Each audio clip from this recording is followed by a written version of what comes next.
Giyanti dari kelas PBS 2B dengan NIM 225231041.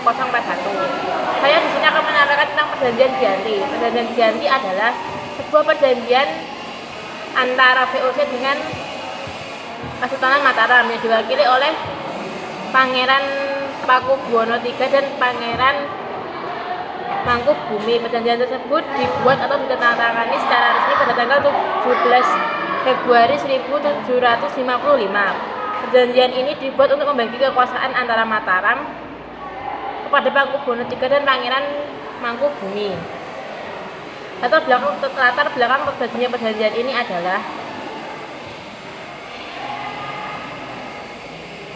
perjanjian ini merupakan hasil utama dari Perang Takhta Jawa ketiga pada tahun 1749 sampai 1757.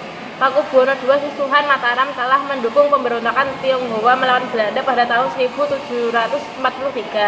Sebagai pembayaran untuk pemulihan kekuasaannya, Sunan menyerahkan pantai utara Jawa dan Madura kepada perusahaan Hindia Timur Belanda. Pakubuwono II didukung oleh Kompeni menggantikan tahta setelah wafatnya Pakubuwono II, namun ia harus menghadapi saingan ayahnya, yaitu Pangeran Sambernyawa, yang telah menduduki suatu daerah bernama Sukawati, sekarang Sragen. Pada tahun 1749, Pangeran Mangkubumi Adi Pakubuwono II yang tidak puas dengan kedudukannya yang lebih merendah bergabungan dengan Pangeran Sambernyawa dalam menentang Pakubuwono III. VOC pengiriman pasukan untuk membantu Pakubuwono III, tetapi pemberontakan tersebut berlanjut baru pada tahun 1755. Terus VOC mengirimkan pasukan untuk membantu Pakubuwono III, tetapi pemberontakan tersebut berlanjut baru pada tahun 1755.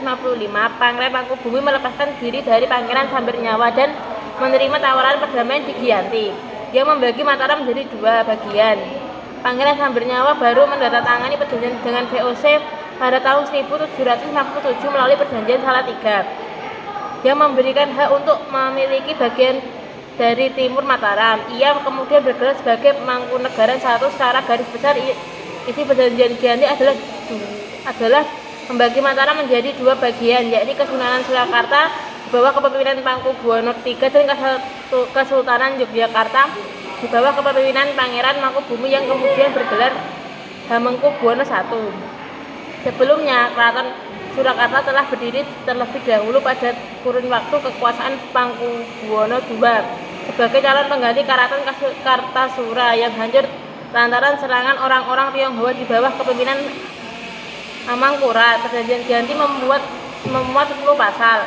Pasal 1. Sunting Pangeran Mangkubumi diangkat sebagai Sultan Hamengkubuwono Senopati ing Alangka Abdurrahman Sayyidin Panata Agama Khalifatullah di atas sepengaruh Kesultanan Mataram yang diberikan kepada beliau dengan hak turun-temurun pada pewarisnya, dalam hal ini Pangeran Adipati Anom Bandara Raden Mas Sundra.